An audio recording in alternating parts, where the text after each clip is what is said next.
نحمده ونصلي على رسوله الكريم اما بعد فاعوذ بالله من الشيطان الرجيم بسم الله الرحمن الرحيم رب اشرح لي صدري ويسر لي امري واحلل عقدة من لساني يفقهوا قولي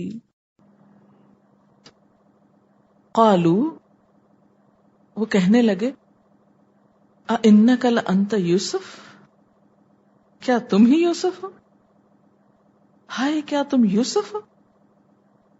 قال انا یوسف، کہا ہاں میں ہی یوسف، وَهَذَا أَخِي، اور یہ میرا بھائی، قد من اللہ علینا، اللہ نے ہم پر بڑا احسان کیا۔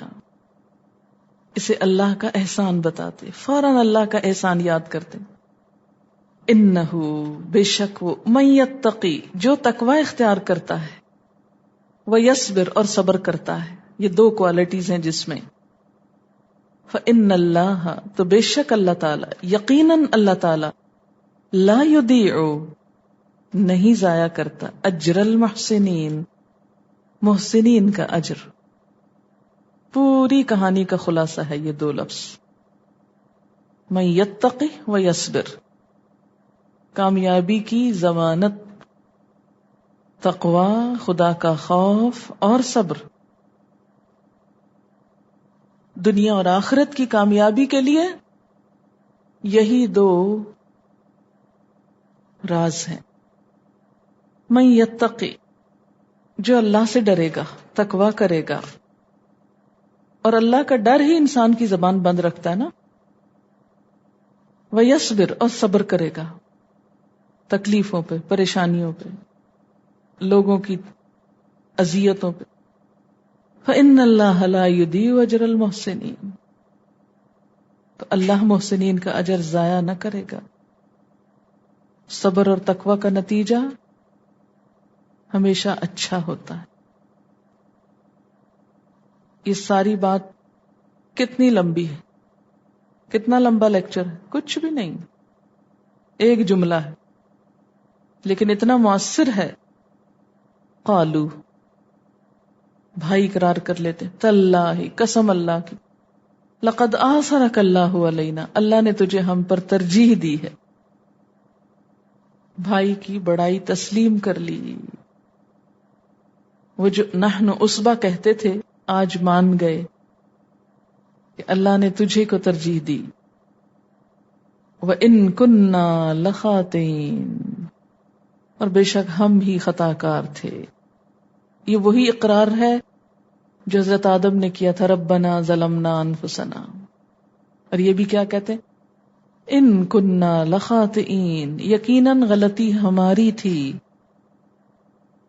قال، یوسف علیہ السلام نے کہا، کوئی آر نہیں دلائی، ہاں ہاں بالکل تمہاری، دیکھا نا مان گئے آج، شکر ہے مانے تو صحیح۔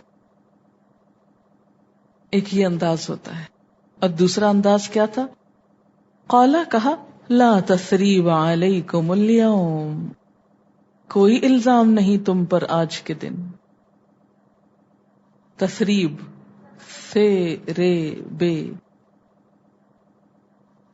لفظی معنی ہوتا ہے آر دلانا، جھڑکنا، الزام دینا، گناہ پر ڈانٹنا۔ لا تثریب، کوئی ڈانٹ نہیں، کوئی آر نہیں، کوئی الزام نہیں، علیکم تم پر، الیوم آج، یغفر اللہ لکم، دعا دیتے ہیں اللہ تم کو معاف کر دے۔ کتنی اعلیٰ ظرفی کا ثبوت ہے۔ وَهُوَ أَرْحَمُ الرَّاحِمِينَ، اور وہ سب سے بڑا رحم فرمانے والا ہے۔ اعلیٰ اخلاق کیا ہے؟ دوسرے کی غلطی کو معاف کر دینا، اور نہ صرف یہ کہ معاف کرنا بلکہ دعا بھی دینا۔ لیکن یہ اسی وقت ہو سکتا نا جب دوسرا تسلیم کرے، اعتراف کر لے۔ حضور صلی اللہ علیہ وسلم نے جب مکہ فتح کیا تو وہاں کے لوگوں سے پوچھا، تم مجھ کو کیا سمجھتے ہو، میرے بارے میں کیا خیال ہے؟ کیونکہ انہوں نے بھی تو آپ کو دیس نکالا کیا تھا نا۔ تو انہوں نے کہا، ہمارے چچا کا بیٹا کرم اور رحم والا، یعنی ہم آپ کے بارے میں یہ رائے رکھتے ہیں. آپ صلی اللہ علیہ وسلم نے فرمایا اب میں تم پر کوئی الزام نہیں رکھتا، میں تم کو کچھ نہیں کہتا. آپ صلی اللہ علیہ وسلم ابھی سفر میں تھے کہ راستے میں ابو سفیان اور ابن امیہ آپ کو مل گئے. یہ وہ لوگ تھے جنہوں نے حضور صلی اللہ علیہ وسلم کو سخت ترین سزائیں دی تھی. آپ نے دیکھا اور کچھ نہ کہا، یعنی جان کے دشمن آپ کو رستے میں ملے، کچھ نہیں کہا. حضرت ام سلمہ نے عرض کیا یا رسول اللہ صلی اللہ علیہ وسلم، ابو سفیان آپ کے حقیقی چچا کا بیٹا ہے اور عبداللہ حقیقی پھپھی عاتکہ کا لڑکا، آپ کے دریائے کرم سے ان کو محروم نہ رکھا جائے. ان ہر دو نے آپ کے سامنے آ کر یہی آیت پڑھی تاللہ لقد آثرک اللہ علینا، اللہ کی قسم اللہ نے تجھے ہم پر فوقیت دی. وَإِن كُنَّا لَخَاطِئِينَ، ہم غلطی پر تھے. انہوں نے بھی اعتراف کیا تھا. آپ نے حضرت یوسف علیہ السلام کے الفاظ میں جواب دیا اور فرمایا لا تثریب علیکم اليوم، تم پر کوئی الزام نہیں. ابو سفیان پر آپ کی شان رحمت کا بڑا اثر ہوا اور برجستہ اشعار میں آپ کی شان کو اور اپنی ہدایت کے واقعے کو بیان کیا ہے. لا تثریب علیکم اليوم. اور دین تو اسی سے پھیلتا ہے. اگر آپ معاف نہیں کر سکتے نا تو دین آگے نہیں پھیل سکتا. اور جو اللہ کی خاطر معاف کر دے، اور پھر آپ دیکھیں کہ رشتہ داروں کو معاف کرنا یہ زیادہ مشکل کام ہوتا ہے نا.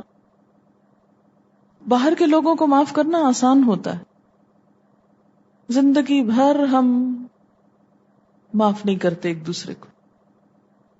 مثلا شادی کے شروع میں کچھ کوتاہی بہو سے ہو جاتی ہے، کوئی ساس کی غلطی ہوتی ہے. ہوتا کیا ہے، وہ دن بدن پختہ ہوتی چلی جاتی ہیں، بڑی ہوتی چلی جاتی ہیں. نہ بزرگ بچوں کو معاف کرتے ہیں، نہ بچے بڑوں سے عزت کا معاملہ کرتے ہیں. ایسی گانٹھیں پڑتی ہیں کہ مرتے دم تک معاف نہیں کرتے ایک دوسرے کو. دنیا کی زندگی بھی تلخ ہو جاتی ہے اور آخرت میں بھی ظاہر حساب ہوگا جو زیادتی کرے گا. اگر کوئی بہو کو بیٹی نہیں سمجھتا اور بیٹی جیسا درجہ نہیں دیتا، اپنی بیٹی کو تو معاف کر دیتے ہیں نا. ہم کتنی دفعہ معاف کرتے ہیں اپنے بچے، اپنی بیٹی. کیا کبھی قصور نہیں کرتی؟ کرتی ہے نا. کتنے بچے کیسی کیسی بدتمیزیاں بعض اوقات کر رہے ہوتے ہیں، کتنا ستاتے ہیں، اس کے باوجود ہم ان کو گلے سے لگاتے ہیں اور حقیقی معنوں میں محبت کرتے ہیں. لیکن بہو بھی ایک بیٹی ہوتی ہے، مگر اس کے بارے میں ہم بھول جاتے ہیں. اسی طرح اپنی ماں 2 لگا دے تو ہم کہتے ہیں کوئی بات نہیں. آپ نے بچوں کو نہیں دیکھا، ذرا سی پٹائی کریں آپ، وہ روئیں گے، دھوئیں گے، تھوڑی دیر موڈ آف کریں گے، چپ کے بیٹھے رہیں گے، پھر تھوڑی دیر کے گلے سے لگ جائیں گے. لیکن یہی بات اگر بہو کے ساتھ ہو تو بہو پلٹ کے نہیں جائے گی. کاش ان رشتوں میں بھی حسن پیدا ہو جاتا ہے اور ایک دوسرے کو معاف کرنے اور ایک دوسرے کو عزت دینے کی بات ہوتی تو اپنی ہی زندگی پرسکون ہو جائے. تو یہاں معاف کیا جا رہا ہے ان کو جنہوں نے کنویں میں پھینک دیا تھا. اور کس خوبصورتی سے معاف کیا جا رہا ہے، لا تثریب علیکم اليوم یغفر اللہ لکم، بخشش کی دعا بھی مانگ رہے ہیں.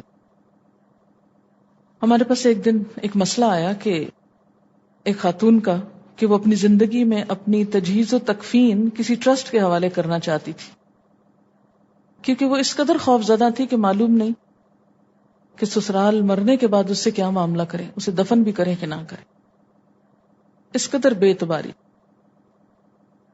تو جب رشتوں میں محبت نہیں رہتی نا، زندگی بے سکون ہو جاتی. اور ان رشتوں میں محبت صرف قربانی، صبر اور تقوی سے آتی. اور جو یقین رکھے کہ ان اللہ لا یضیع اجر المحسنین، اللہ میرے احسان کا اجر ضائع نہیں کرے گا. جو میں اچھا کروں گی اللہ اس کو ضائع نہیں کرے گا، کوئی قدر کرے کہ نہ کرے. ساس اگر نہ بھی خوش ہو یا بہو اگر نہیں بھی خوش، اللہ کو تو پتہ نا کہ میں دوسرے کے ساتھ کتنی مخلص، اور اگر ہم دل میں کھوٹے ہیں کبھی اصلاح نہیں ہو سکتی۔ اب کیا ہوتا ہے؟ فرمایا اذهبوا بقمیصی ھذا، لے جاؤ میری یہ قمیص، فالقوه علی وجہ ابی، اسے میرے باپ کے چہرے پہ ڈال دینا جا کے، یأتی بصیرا، اس کی بینائی لوٹ آئے گی، دیکھنے لگ جائے گا۔ وَأْتُونِي بِأَهْلِكُمْ أَجْمَعِينَ، اور تم سارے گھر والے میرے پاس آ جاؤ، میرے پاس آ کے رہو۔ اب اور کہتے ہیں کہ یہ سبب تھا بنی اسرائیل کے مصر آنے کا، فلسطین چھوڑ کر، اور یہ سوال تھا کس کا؟ قریش کا، کہ بنی اسرائیل مصر کیوں چلے گئے تھے؟ یہ اس کا جواب دیا جا رہا ہے۔ اس موقع پر کہا کہ تم سب آ جاؤ۔ کہا جاتا ہے، بائبل کی روایت میں آتا ہے کہ 67 آدمیوں پر مشتمل خاندان یعقوب مصر منتقل ہو گیا اور 500 سال عزت کے ساتھ وہاں رہے۔ اچھا، یہاں جو قمیص کی بات ہے نا، تو یہ قمیص کے اندر نہیں تھی کوئی چیز، یہ اصل میں اللہ کا اذن تھا۔ اسی یوسف کی قمیص باپ کی بینائی لے گئی، اور اسی کی قمیص بینائی لے آئی۔ تو قمیص کے اندر کچھ نہیں، اللہ کا اذن ہے کہ ایک ہی چیز آپ کے لیے نقصان دہ ہو سکتی ہے اور اسی میں اللہ آپ کے لیے فائدہ دے سکتا ہے۔ کیوں اللہ تعالیٰ نے شوہر کو سمجھایا فَإِن كَرِهْتُمُوهُنَّ، یعنی اگر تم عورتوں کو ناپسند بھی کرو، بیوی تمہیں اچھی نہیں بھی لگتی تو صبر کرو۔ کیوں؟ عَسَىٰ أَن تَكْرَهُوا شَيْئًا، ہو سکتا ہے ایک چیز تم ناپسند کرو، وَيَجْعَلَ اللَّهُ فِيهِ خَيْرًا كَثِيرًا، اور اللہ اسی چیز کے اندر بہت بھلائی رکھ دے۔ تو زندگی گزارنے کا ڈھنگ اور زندگی کا حسن صبر میں ہے اور معاف کرنے میں۔ اذهبوا بقمیصی ھذا فالقوه علی وجہ ابی یأتی بصیرا واتونی باہلکم اجمعین۔ اب کیا ہوا؟ ولما فصلت العیر، اور جب جدا ہوا قافلہ، فصلت، فصل کہتے ہیں جدائی کو، اور وصل کہتے ہیں ملاپ کو۔ واو ہو جائے تو ملاپ، فا ہو جائے۔ اچھا آپ دیکھیں کہ فا اور وا شیپ میں بھی ملتے ہیں، ایک کے اوپر نقطہ ہے اور ایک جو ہے ویسے ہی سرکل۔ اگر ہوتا وصلت العیر تو آ ملا قافلہ، اور فصلت العیر جدا ہوا قافلہ۔ قال ابوہم، ان کے والد نے کہا، انی لاجد ریح یوسف، مجھے تو یوسف کی خوشبو آ رہی۔ 20 سال تک باپ جو نبی بھی تھے، کوئی غیب کا علم نہیں تھا، پتہ ہی نہیں تھا یوسف کہاں گئے، اور ساتھ مصر میں رہ رہے تھے، کچھ خبر نہیں۔ لیکن اب اللہ نے خبر دی تو احساسات بھی تیز ہو گئے، وہیں سے سینسز تیز ہو گئی۔ مجھے یوسف کی خوشبو آ رہی ہے، لولا ان تفندون، اگر تم مجھ کو پاگل نہ سمجھو تو میں تمہیں سچ کہتا ہوں کہ کچھ ہو رہا ہے۔ تفندون فندہ سے ہے، بڑھاپے کی وجہ سے ضعیف العقل ہونا۔ تفنید جھوٹ، کمزوری، عاجزی، جہالت اور غم کی طرف منسوب کرنا، یعنی اگر تم میری کمزوری نہ سمجھو تو میں کچھ محسوس کر رہا ہوں۔ قالو، کہنے لگے، تاللہ، اللہ کی قسم۔ اب یہ جو تاللہ کتنی دفعہ گزر چکا ہے، یہ کون سی قسم ہے؟ لغو قسموں میں سے آتا ہے، یعنی بات کے شروع میں تکیہ کلام کے طور پہ قسم کہہ دینا، قسم سے تم تو لفی دلالک القدیم، اپنے پرانے خبط میں مبتلا ہو۔ دلال یہاں مراد ہے خبط، بھول، وہی پرانی بھول ہے۔ دلال کا لفظی معنی ہوتا ہے راہ حق سے دور ہو جانا۔ اب باپ کے لیے یہ لفظ جو تھے گستاخی کے لفظ تھے، اور یہ آن دا ہول ان بھائیوں کے اندر موجود تھی یہ چیز۔ اچھا ایک اور چیز آپ دیکھ رہے ہیں، ایک ہی باپ کی اولاد تھے سارے۔ یوسف علیہ السلام اخلاق کا اعلیٰ ترین نمونہ، اور یہ ہر جگہ بدتمیزی کر رہے ہیں۔ اس لیے یاد رکھیے کہ کبھی بہن بھائیوں کو کمپیئر نہ کیا کریں، نہ ماں باپ کیا کریں اپنے بچوں کو، اور نہ ہی دوسرے لوگ کیا کریں. اچھا تم فلاں کی بہن ہو، بس تمہاری تو کوئی ویلیو نہیں چونکہ تم فلاں کی بہن ہو، یا تم فلاں کی بہن ہو تم تو بہت اونچی چیز ہو. یہ رشتے نہ دنیا میں انسان کا معیار ہے نہ آخرت میں. ایک ہی گھر کے اندر ایک شخص کچھ نظر آتا ہے اور باقی بالکل ہی اپوزٹ. مثلا کسی کا رشتہ لینا، اچھا اس کے بھائی کو یا بہن کو طلاق ہوئی تھی، نہیں اس گھر سے رشتہ نہیں لینا. بھئی اگر بھائی نے دی تو بہن بیچاری کا کیا قصور کہ وہ بیٹھی رہے، اس کا اپنا معاملہ اس کا اپنا معاملہ. تو ہمیشہ ہم بہن بھائیوں کو کمپیئر کرتے رہتے ہیں. اچھا اس کی شکل ایسی، اس کا قد ایسا، اس کی حیت ایسی، اس کی آواز ایسی، اس کا سٹائل ایسا، اس کا وہ ایسا، اس کا. یہ بھی ایسی لغو باتوں میں سے ہے، بیکار باتوں میں سے. ہر انسان کو کیسے پرکھنا چاہیے؟ اس کے حوالے سے. اچھا بعض اوقات ایسا ہوتا ہے نا کہ جیسے ایک خاندان میں ایسے بہن بھائی ہو جاتے ہیں کہ جو بہت غلط کام کرتے ہیں، آپ کے سمجھانے کے باوجود وہ غلط کر رہے ہوتے ہیں. مثلا کسی بھائی نے کسی کو قتل کر دیا، اب وہ پورا خاندان بدنام ہو گیا. اب اگر اسی خاندان میں سے کوئی نیک بننا بھی چاہتا تو زمانہ ان کو نیک بننے نہیں دیتا. وہ کہتا نہیں تم تو نیک ہونے کا کوئی حق نہیں رکھتے کیونکہ تمہارے بھائی نے ایسے کیا. بھائی نے کیا تھا نا، باقیوں نے تو نہیں کیا تھا. جنرلائز نہیں کرنا چاہیے چیزوں کو. ہر شخص مختلف ہے، الگ انڈیویجول ہے، اس کو اس کے ساتھ لو. یعنی ہم ایک شخص کو دیکھ کر باقیوں کو، اب مثلاً اگر آپ سیب کی ٹوکری لیتے ہیں تو ایک سیب کو آپ چکھے تو وہ میٹھا نکلا، پھر سارے ہی میٹھے ہوں گے، لے چلو. اب گھر پہنچتے ہیں تو کیا ہوتا ہے؟ وہی ایک میٹھا تھا اور باقی نہیں تھے. یہ ہماری حماقت ہے. ہم نے کیوں سمجھا کہ ایک جو ہے وہ سب کو ریپرزینٹ کر رہا ہے؟ ہر سیب کا اپنا ذائقہ ہے. اس سے بعض اوقات لوگ احساس کمتری میں مبتلا ہو جاتے ہیں. وہ کوئی اچھا کام کرنا چاہتے کر نہیں سکتے. کیوں؟ اسی شرم میں مارے جاتے ہیں کہ چونکہ وہ ایسا ہے تو اس لیے باقی بھی ایسے ہی ہوں. اب کیا ہوا کہ فلما ان جاء البشیر، جب قافلہ آ گیا، خوشخبری لانے والا لایا قمیص، القاہ علی وجہہ، اس کے چہرے پہ ڈالا، فرتد بصیرا، اس کی نگاہ کھل گئی.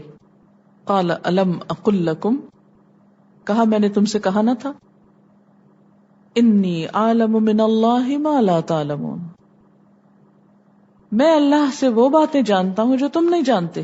میں نے تم سے کہا نہ تھا کہ جو میں جانتا ہوں وہ تمہیں نہیں معلوم. قالوا، انہوں نے کہا، یا ابانا، اے ہمارے ابا جان، استغفر لنا ذنوبنا، ہمارے لیے ہمارے رب سے گناہوں کی معافی کی درخواست کرو، ہمارے لیے استغفار کیجئے. انا کننا خاطئین، ہم خطا کار تھے. اب بار بار اعتراف ہو رہا ہے اور استغفار کی درخواست ہو رہی. اب یہ ایک عاجزی کا اظہار ہے. قال سوف استغفر لکم ربی، کہا ان قریب میں تمہارے لیے استغفار کروں گا. اسی وقت کیوں نہیں کی؟ وعدہ کیوں کیا کہ زیادہ قبولیت کے وقت، تہجد کے وقت کروں گا. انہ هو الغفور الرحیم، بے شک وہ غفور الرحیم ہے. فلما دخلوا علی یوسف، اب سب چلے گئے یوسف علیہ السلام کے پاس، باپ ماں بھائی سب. آوا الیہ ابویہ، اس نے پاس بلا لیا اپنے والدین کو. کہتے ہیں کہ یوسف علیہ السلام کی والدہ فوت ہو چکی تھی، یہ ستیلی والدہ تھی، لیکن ان کو بھی وہی مقام دیا جو اپنی ماں کا تھا. ہمارے ہاں تو ستیلی ماں کیا ہے؟ ایک گالی ہے، ظلم کی پوٹلی ہے، اس میں تو کوئی خیر ہو نہیں سکتی. لیکن پھر وہی انصاف کی نظر ہونی چاہیے. جہاں غلطی ہے غلطی ہے، جہاں نہیں تو بے وجہ میں صرف اس ٹائٹل کو دیکھتے ہی فیصلہ نہیں کر لینا چاہیے. جب تک کسی شخص کو انڈیویجولی پرکھ نہ لے، اچھا ہے تو اچھا ہے، برا ہے تو برا ہے.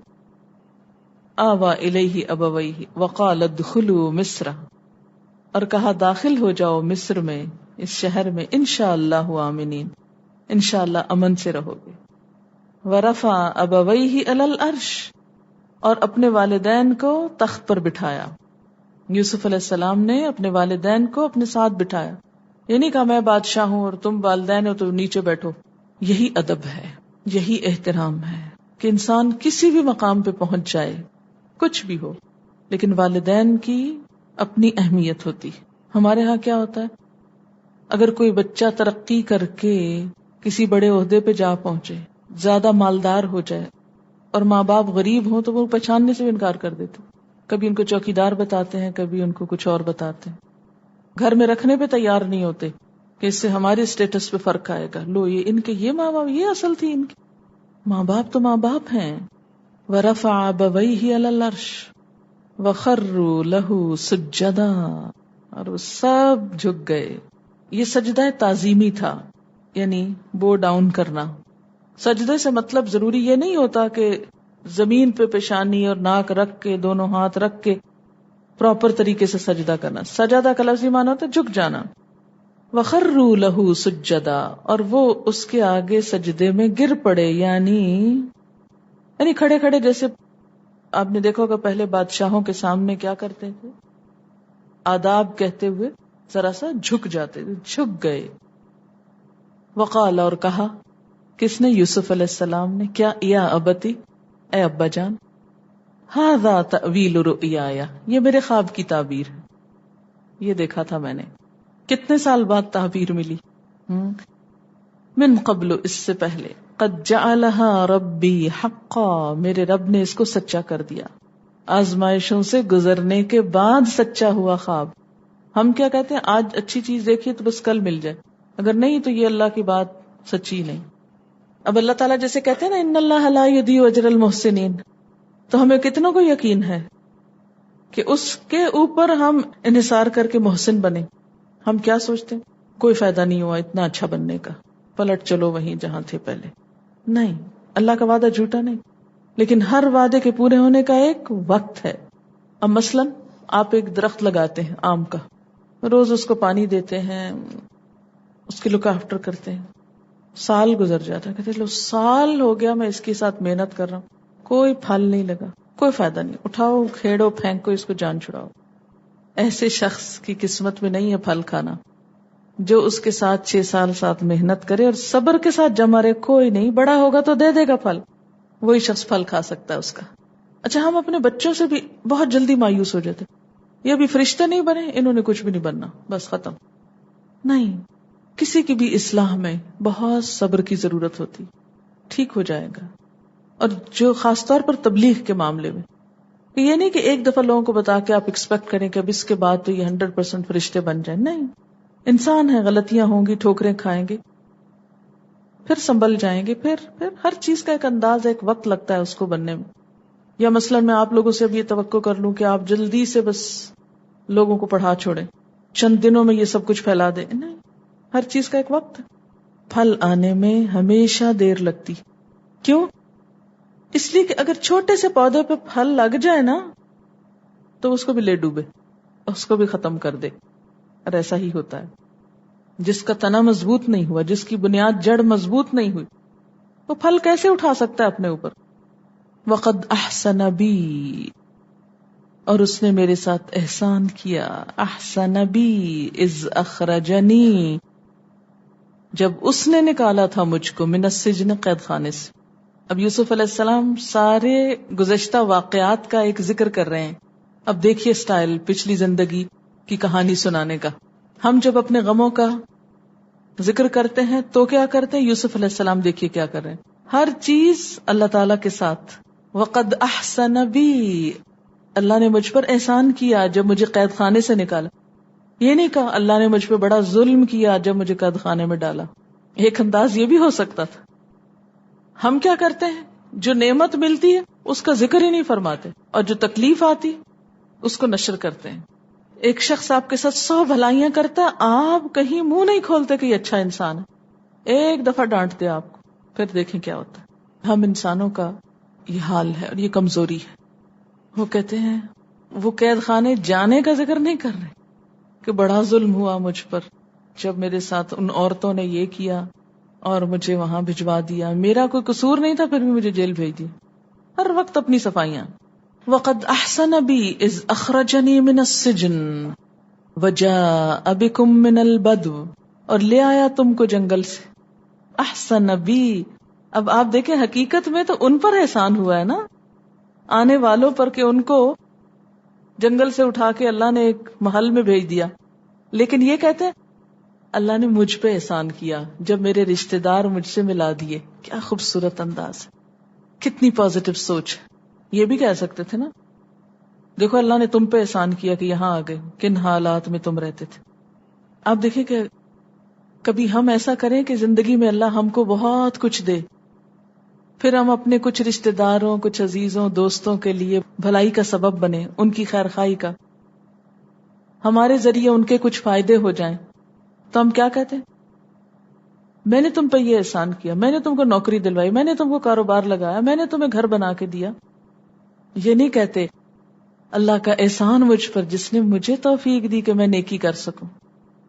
یہ دو مختلف کردار ہیں، یہ اخلاق کے دو رخ ہیں. ایک طریقہ اختیار کرنے والوں کے لیے اجر ہی اجر ہے، اور دوسرا طریقہ اختیار کرنے والوں کا اجر بھی ضائع ہے، کیا کرایا بھی ضائع ہے. وقد احسن بی اذ اخرجنی من السجن وجاء بکم من البدو، تم کو جنگل سے اٹھا لایا. من بعد ان نزغ الشیطان بینی و بین اخوتی، اس کے بعد کہ وسوسہ ڈالا تھا شیطان نے میرے اور میرے بھائیوں کے درمیان. یہ ایک شیطانی عمل تھا کہ میرے بھائی مجھ سے حسد کر رہے تھے، یہ بڑے اچھے انسان ہیں، بس شیطان نے پھسلا لیا تھا. ہم میں سے کتنے ایسی بات کہتے ہیں کہ یہ بڑے اچھے لوگ ہیں، بس شیطان نے ذرا سا ان کو رستے سے ہٹا دیا تھا، آف دا ٹریک چلے گئے تھے. ہم تو کیا کرتے، کسی میں قصور نہ بھی ہو تو ڈھونڈ ڈھانڈ کے کہیں سے ڈال دیتے ہیں تاکہ وہ قصوروار نظر آئے تو ہم نیک نظر آ سکیں. وہ بدنام ہو تو ہم نیک نام ہوں گے، اسے گرائیں گے تو ہم اوپر چڑھیں گے.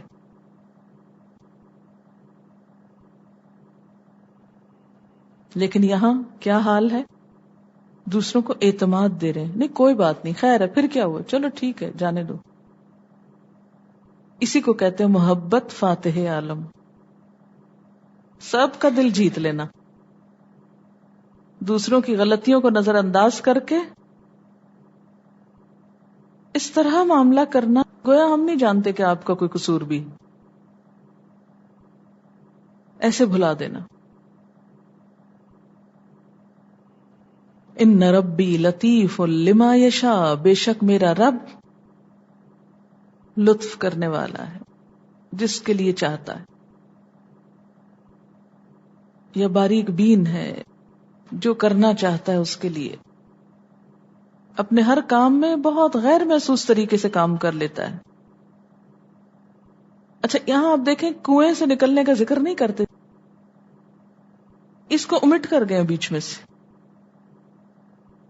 یہ تو کہا اذ اخرجنی من السجن، یہ نہیں کہا اذ اخرجنی من غیابت الجب، تاکہ بھائی شرمندہ نہ ہو. میرا رب ایسے طریقوں سے کام کرتا ہے کہ پتہ نہیں چلتا، یعنی اللہ کی مشیت تھی یہ سب کہ یہ ہو رہا تھا. وآخر دعوانا ان الحمد للہ رب العالمین.